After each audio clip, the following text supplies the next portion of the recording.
This is Dixon, and you're watching Gospel Goodies TV. Gospel Goodies. Gospel Goodies. Gospel Goodies. This is Gospel Goodies.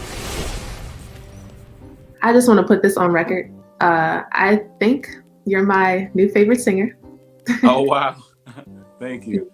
Yeah, of course. And I'm not just saying that. I literally just last night added KREAM and I think it's called Open Heart, to my little lovey-dovey playlist on Spotify. And I actually added Serenity to my yoga playlist as well. Oh, yeah, that's a good one.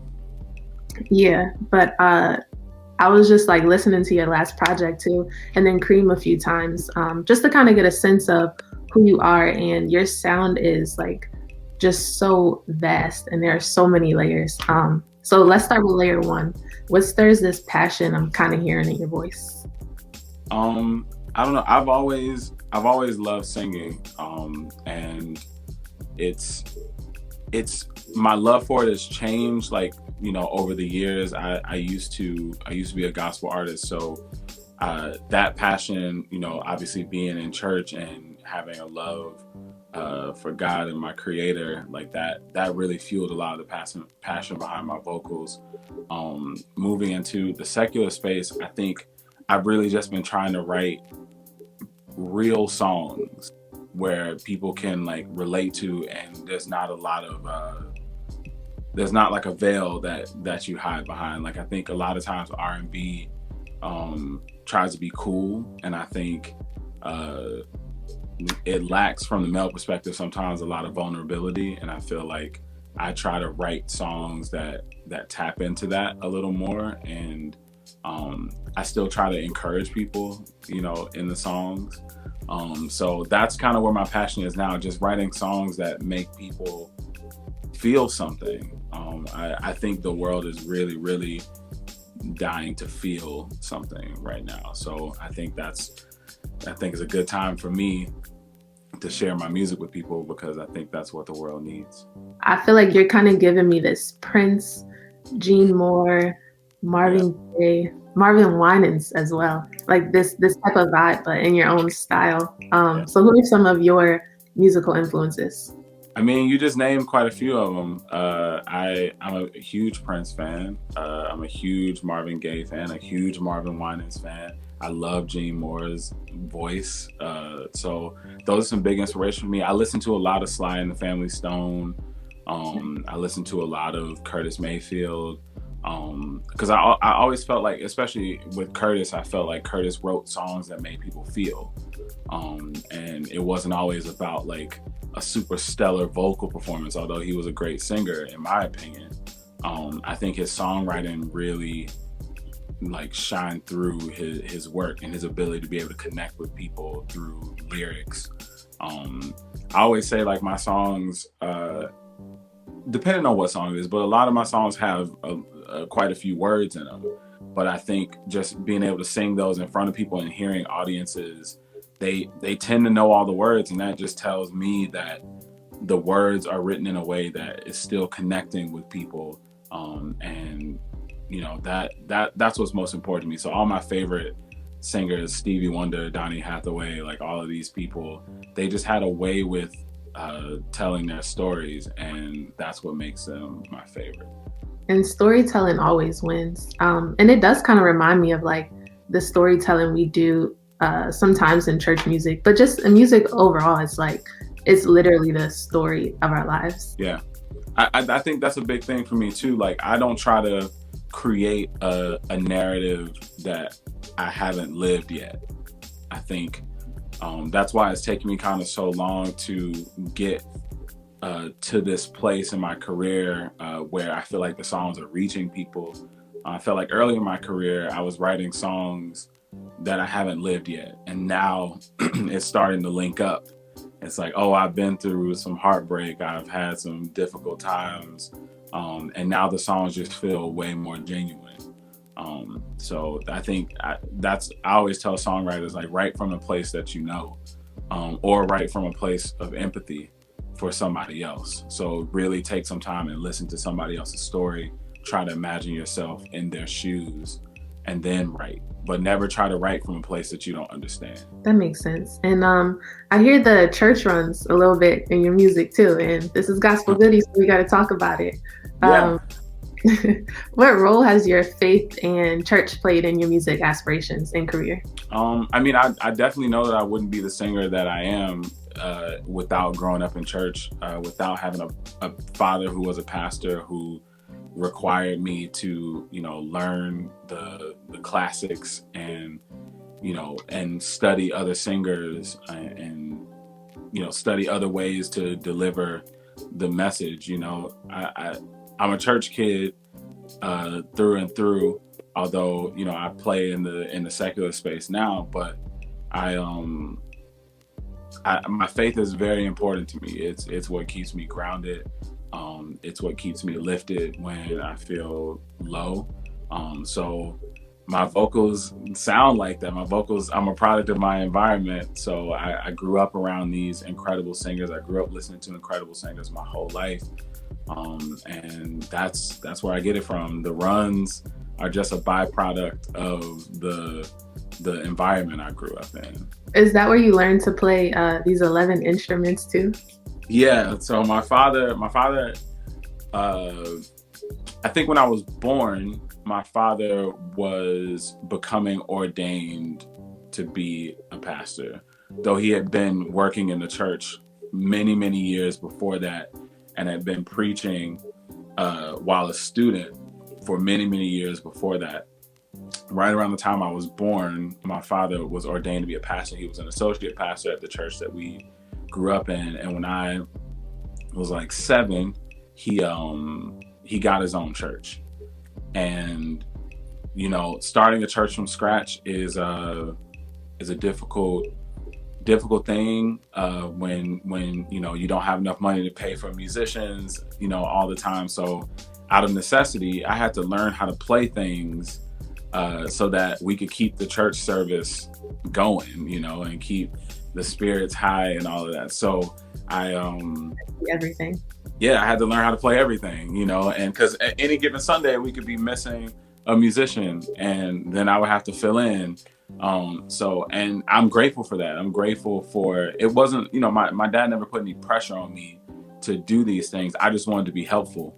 And I'm glad I had that idea to be helpful because it really served me later in my career. Now I can go in the studio and just make songs from scratch because I can play everything, and it helps me, in the studio. It helps me when I'm working with other artists and I can speak to them, be like, hey, maybe you should add a guitar line here, and I can play the guitar line for them, or maybe we should add some piano or some organ here, and I can actually go and do that. It just makes producing songs and records a lot easier.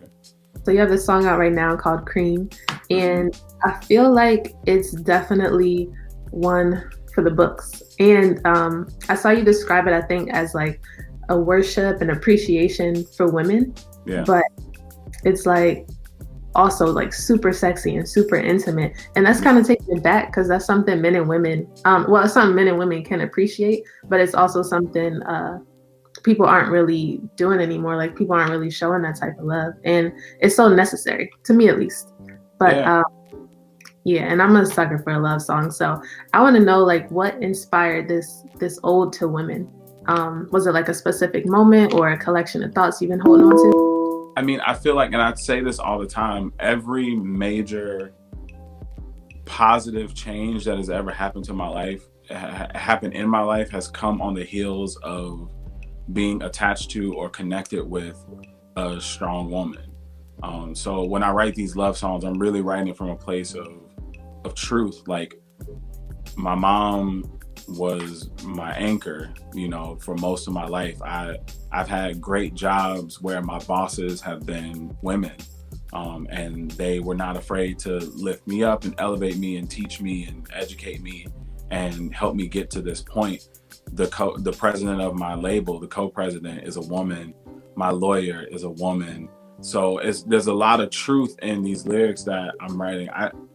I think a lot of times R&B, right now I feel like things in R&B are kind of over-sexualized in a way. And I don't have a problem with intimacy. I don't have a problem with, talking about sex in the music, but I think there's a way to speak about it where it sounds respectful and not so crass. You know what I'm saying? And I mean, we're all human beings. We all have, these desires, but I think there's a way to speak about it that is more clever. I think Marvin Gaye was a prime example of that, being able to talk about it without it being too crass. Teddy Pendergrass was another one that was able to do that in a cool way. Even Usher, down to Usher, like the songs that they were choosing for him, like they were beautiful songs, they were sexy songs, but it wasn't so in your face that like it wasn't lyrics that you couldn't say to the person that you cared about without feeling weird about it, So I try to write songs like that where like it has that replay value, because like, man, what did he just say about her? Like, I need to steal that line. You know what I'm saying? And I think it's been really beneficial for me, like as an artist, to take the time to figure out how to say these things without giving away too much at once. It always makes you want to come back for more, which I think that's a crux of a strong relationship, or a strong intimate relationship with somebody.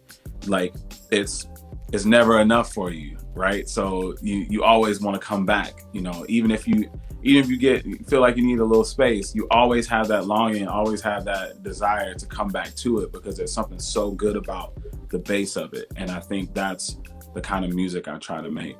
I'm glad you brought that up. That's a good point. Because it's kind of like what we were just talking about earlier about it, telling the story of our lives. Like this song and your other songs are literally, it's like music you can feel, but it's also that type of song where it's put in a way where somebody might be feeling it, but might not be able to express it or say it. Yeah. I feel like that makes a really good song. Yeah, Open Heart is like that. Like Open Heart is, I've heard so many people tell me, like, I was trying to figure out the words to say to my partner. And that song really helped me say what I couldn't figure out. And little do they know, at the time I wrote that song, I was having a difficult time saying what I needed to say. So I just wrote it down. And when I wrote it down, I looked at the page and I was like, this is a song, and I just started working on it. Do you ever feel like when you're writing, like people always say, no, this is not good. I mean, it's good for the consumer, and it might be good for you as like the artist and the writer and the producer. But when you're going through things, that kind of brings out the better music, like for like Keisha Cole, for example, or for Mary J. Blige. Is that how it works for you too? I definitely see a difference in the songwriting when I'm going through something. Like a record like Big Brave Man, I wrote that record because I was having a difficult time reconciling. A lot of people don't know this, but when I lost my father, we talked pretty much every day up until the last couple days that he was alive. And those last couple of days, he couldn't talk. And in my mind, I was reconciling how to speak to him and feel like we were having a dialogue. And so I had to start making up things in my mind that he might say to me based on my memories. So I was having a really difficult time reconciling not being able to have that final conversation with him. And so I wrote Big Brave Man because I needed to feel like I was having a dialogue. And so I definitely feel like when I'm going through something, I get some really good songs, but also when I'm happy, I get really good songs. Like Serenity came to me at a time when I had just gotten over something really major in my life, and I was really at my happiest point. And I was able to write that song, from that perspective. And, I hear a lot of people say that song helped them too. But I'm not always writing from, a dark place. I feel like a lot of times people wait till they go through like a bunch of traumatic stuff to write, a hit record, like you hear that story all the time. Like, and I try to just write whenever the inspiration strikes, and I'm constantly recording myself on voice notes and typing out, random lyrics or things that I might think, words that I might think go really well together. So I'm always creating. So I'm not just waiting on the bad moments to write these songs. So KREAM didn't come out of a bad moment. You know, KREAM came out of like, you know, a very happy place in my life. So it just depends. I don't stop writing though. Whatever I do, and sometimes when I'm having a hard time, I force myself to write. Like you have to write about this. Or when things are going really good, I'm like, don't forget this moment. Like write something about this moment, because you never know what kind of song you'll get out of that. So I tell people that all the time. Never stop making stuff. Like anybody that knows me knows I'm constantly making music. Like before we got on this call, I was making music. You know, so. KREAM, that definitely sounds like it came out of a good moment in time. Yeah. And the song comes from your new album, Darling. And this one seems extra special. I know it's your first album as a solo artist. You wrote and produced all the tracks. What does this album represent for you, and what you want people to get from listening to it? You know, Darling is an extension of some of the themes that you hear in KREAM. The album is definitely directed at women. I'm not hiding behind that. I think it's time that, you know, we write some uplifting music. It's time we point directly at women and tell them thank you. And that's not because it's popular to do right now. I just think, you know, there's just been such a lack of it that when I started making this project, I kept that in mind as I was writing. So Darling I'm from the South, I'm from Atlanta, and Darling is something that I heard in my house constantly. Like if my grandmother calls my mother, hey darling, if my mother is talking to her little nieces or a new baby in the family or a random woman at the grocery store, it's darling, darling, darling. Take that to my father. I have 4 sisters. My father called all of my sisters darling. He called my partner darling, you know? So like that word for me, it means so much. And then on an even deeper level, like my mom even calls me darling. So it's a word that means a lot to me. I wasn't really trying to be deep with, you know, an album title or anything. That word just stuck out to me very early in the process, and it's an ode to all the women in my life that kind of helped shape me and mold me. So it's a 7-song EP. It's my first EP signed to Rock Nation, and yeah, I'm really excited for people to hear it Friday. I cannot wait to see the reviews from this one, because I really put my heart and soul into it. So I'm very excited. I'm excited for you, and there's so much, or I feel like there was so much that has led up to this moment. Just even like the 2018 example we were talking about with the other songs. So who was Dixson in 2018 when your last project dropped versus this solo album, your first album now in 2021? I mean, well, for starters, Dixon was a whole nother name. You know, like I was going by my first and middle name, Darius Scott, and Dixon is my last name. And so already those are 2 very different people. I was always uncomfortable using my last name because it's spelled differently than how people see it. Like I was just thinking of like all the reasons why it wouldn't have worked. And that's who I was in 2018, just trying to figure it out, trying to talk myself out of, you know, my destiny. Like people love my project Young, but I'm if I'm being honest, when I dropped it, I didn't really love it that much because I felt like I didn't have all the resources that I needed. I wasn't getting the cosigns that I wanted. So 2021 Darius, having a record deal, having major placements with, you know, big artists, I'm a different person, you know. I'm also a more grateful person, you know, for the journey. I think sometimes people can be grateful in the process. If I'm being truthful with you, I wasn't so grateful in the process. But in 2021, I'm more grateful for the process than I've ever been in my life. And I thank God for that. Like, I thank God I'm at a place now where I can be grateful for the things that are around me, the people that are around me, understanding like everything's not going to be perfect, but you know, Yeah. I'm here, so I got to make the best of it. Yeah. And even before that, you were on The Voice. If you guys listen and remember, Team Pharrell. Yeah. So how did that experience shift things for you? It taught me a valuable lesson in showmanship. It taught me to be fearless on stage, because you just never know, you know, you're only as good as your last performance. And when there's a red light in front of you and a camera in front of you and millions of people watching you, you got to give it your all every time. And it taught me that whether it's millions of people or it's tens of people, I got to give it my all every time I hit the stage. And I think I've kept that same energy from the show. Having an incredible mentor like Pharrell is a life-changing thing, especially when after the show you continue a relationship with him and you build upon that.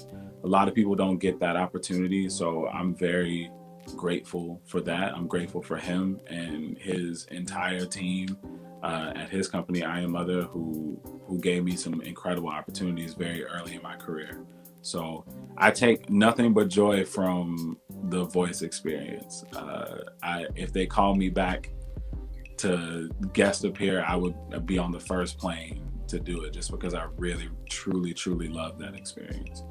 I was reading a little bit about your musical background too, and I saw that you worked with artists like Chance the Rapper, Kirk Franklin, Peter Cottontail. I was very happy to see that one. And the variety is just like super extensive, and we play them all on Gospel Goodies. I was also happy to hear about the vocal arrangements you had on Justin Bieber's Holy song, because we played it too. Yeah, and I love how it's like a guy like Justin Bieber is talking about God and regular life. I feel like there's this thing where people feel like sometimes Christianity or religion has to be like all in or not at all. And of course we want to be all in, but we're human. This is life. We feel things. We have KREAM type of moments. We just live regular life. And it is two worlds, but there's a way to definitely coexist and still be a representative of what you believe spiritually. So I feel like you do an amazing job at that. So how do you navigate that space? I mean, I think the main requirement of any relationship is to be honest. And yes, we're human, and we aren't always honest with ourselves, with the relationships that we're in, with the people that we're in relationships with. But I take that principle into my relationship with God. It's like, how are we gonna be in a relationship and I'm not real with you? How am I gonna, say that I love you, but also hide things from you too? So I think working with people like Chance and Justin, even Kirk, like, these are all very real people. These are real people that are amazing at what they do, amazing at sharing the gift of God with people, but also human beings, and I appreciate that about them. I'm grateful that like we gravitate to one another because of this real human aspect to how even Pharrell. I mean, Pharrell has a whole company called Human Raised, Human Made, like, and from my encounters with Pete, he loves God too, and he's a human being and he has a family, and we all have real life things that we deal with, and that's how I stay grounded. Like, when I encounter people, I see them as human first. I'm not even really inquiring like what their faith systems or beliefs are. It's how do I connect with you as a person, as a real human being? And because I'm honest, people will find out that, where my faith and my values lie just by talking to me. But that's not what I'm leading with. And I know there's some schools of thought that feel like, I should lead with that. But I think you catch more flies with honey than you do, anything else. And it's like, exactly. I try to just be a good person, and that's how I stay balanced. I don't really try to, beat people with my beliefs. I just try to exist in this world. And some people, even it's funny, even my own father might say, but you should be leading with what you believe. And to him, I would be like, how many times have you been able to help someone or change their life and they not know that you were a Christian, or they not know, like, and to that effect, he would answer like, oh yeah, I pick up a lady on the side of a road if I see her struggling, with her children, give her a ride to the train station or the bus stop, help people in the grocery store who can't afford their groceries and are embarrassed once they make it to the register and realize that they're over the amount that they expected to spend. Those people don't know what our faith systems and beliefs are. They just know that's a good guy right there. And that's what I feel like the mission is, for me. And I'm not mad at other people who don't feel the same way as me either. And I think that's a big part of the balance, like not getting frustrated every time somebody doesn't believe what you believe, and just connecting with people at their level where you can meet them. And sometimes meeting them is the music, right? Like sometimes we have common ground just in the music, and that's okay too. That's perfectly fine with me. If you love good music and I love good music, then we have a lot to talk about.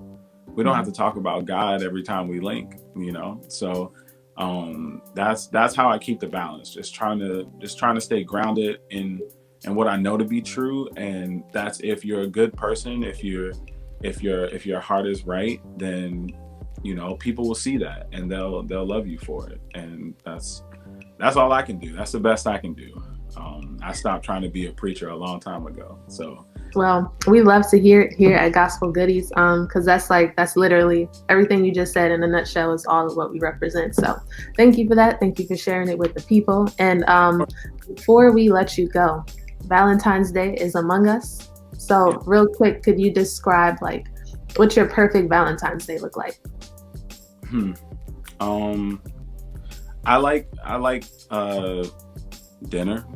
I'm always there for a nice dinner. I think people are struggling a little bit with dinner plans right now because of COVID, but a lot of great restaurants are still doing to go. And I feel like one thing I always say, especially to my guy friends, like, you can really make her feel special by just setting up something nice, thinking above where you've thought all year and the years prior for one day. Just think like 3 steps above that, and I feel like your Valentine's Day will be good. Think about all the things, the flowers, the cards, the candy, super R&B staples. I tell people that all the time, but like flowers, cards, and candy never loses. Like you'll never lose with that. Letting somebody know that you're thinking about them and that you care enough to go above and beyond is gonna work. So I mean, gift giving and gift receiving are like my love languages. So I'm grateful with the smallest thing. I'm grateful with the big grandiose gesture too, and I try to do the same thing. Like, obviously I'm not gonna give my girl the same thing that I give my mom. My mom might be really cool with the small thing. I might go a little bit above and beyond with my girl, because I see her all the time or I'm with her all the time, Yeah. So just think about it. I tell guys all the time, man, being thoughtful is the easiest way to keep the relationship fresh, to keep it going. Just being thoughtful when she's not expecting it. Because a lot of times, guys, I realize it too, like, we are some needy jokers, you know what I'm saying? Like, we are so needy and we don't even recognize how needy we are until sometimes it's too late. So being thoughtful for that day, like not needing her for that day and just letting her, exist and live and feel loved on, like, because I don't think guys recognize, sometimes we are the most needy and we like little babies. Like, we get a cold and now we want the girl to pull up with soup and all this stuff, and it's just like, man, for one day, like, what'd you say? The warm blankets, all The that. warm blankets, the tea, the all of that. It's just like, yo, you didn't need none of that until right now you're a little baby again, and mommy not there to take care of you. And we have those issues, but we don't talk about it a lot. So for Valentine's Day, I really try to make it not about me. I try to make it about her, and that might be something super traditional for some people. Don't, you know, some people want to debunk tradition, but last I checked, like, this holiday for in my book is really about her, and I try to make it about her. Do you expect a gift? Do I expect a gift? No, I don't necessarily expect a gift. I think if somebody loves you and they're as thoughtful as you are and they're thinking about you in the same way, then you'll get something. Even if it's a gesture like, let me take you to dinner. I know we can't go to movies, but back in the day, like last year, we could, or year before last, we could go to the movies, and those little gestures are super nice. They make me feel special. I'm not ever really expecting a gift. But because I'm such a good gift giver, I generally get gifts, you know? So, you know, it works that way. You give, you know, the Bible says you give and you shall receive. And it's a real principle. That's why I try to give good gifts, because I like getting good gifts. So that's a good idea. Like, I like that concept. Yeah. You keep it honest. Honestly, I try, and I think it works for me in my relationship.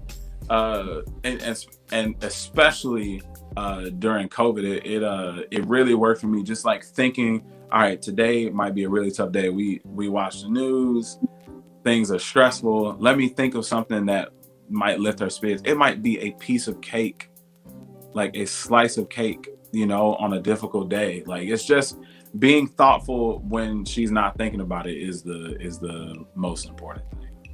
And see, I like how you just mentioned that, because for me, what thoughtful is bringing me a 7-Eleven Slurpee with some M&Ms. Like, that's you are. I'm like, see, it's easy, but you know what though? I think too the second biggest thing is listening. Like, I know, like, literally today, like, I left to go run an errand, and we're visiting Atlanta right now, and my girl says, please don't bring me a piece of cake today. Because she knows that if I pass this spot that she loves, I'm going to stop by there, whether she asks for it or not. If I'm within 2 miles of this place, I'm gonna always roll by there, grab her the thing that she likes, whether she eats it or not. And we're trying to be healthy. Like, both of us are trying to, like, you know, be on our, you know, we're trying to reset and you know, realign ourselves. And she was like, don't bring me no cake today, because I know you. But that tells you that, like, we have this relationship where she knows that, like, she's expecting that I will be my normal thoughtful self, you know. So I think that's important, you know. I know there's a lot of places that she'll pass by that she would never go in there without getting me something, even if I didn't ask for it. So I think it's cool to have the dynamic in your relationships. that is very cool. I like that a lot. Well, it's been a pleasure talking to you. Thank you so much for joining us today. Officially part of the Goody Gang. Yeah, I'm excited. I'm excited for y'all to hear the project, and let me know what you think. For sure. And can you let people know where to follow, where to find your music, and then how to keep up with everything you have going on? You can follow me at Dixson, Dixson.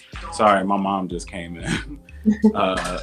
You can follow me at Dixson, Dixson, and my music is everywhere, every DSP, even down to, like, Pandora, all of that. So if you just look up Dixson, I'll be everywhere where music is sold or streamed.